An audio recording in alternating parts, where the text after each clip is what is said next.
Hello friends, in this lesson I'll show you how to enable the speech feature. Caller ID on iPhones.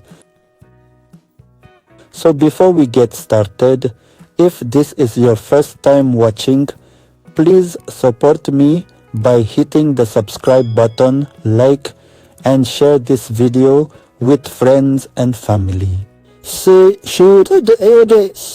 If you simply open the settings app on the phone and then scroll down a bit, you'll find an option labeled. So you'll slide to answer the call, then you click on the option labeled announce calls.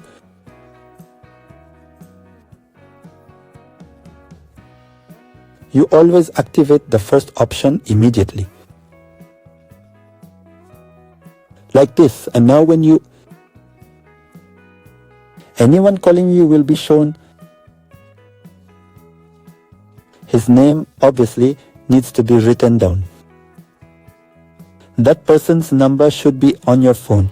You can activate one of these options if you need it. I always recommend choosing the first option.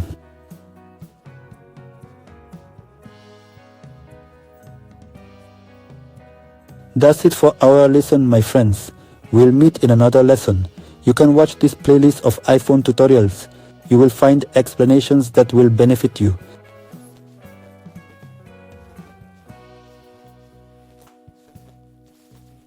Goodbye, my friends.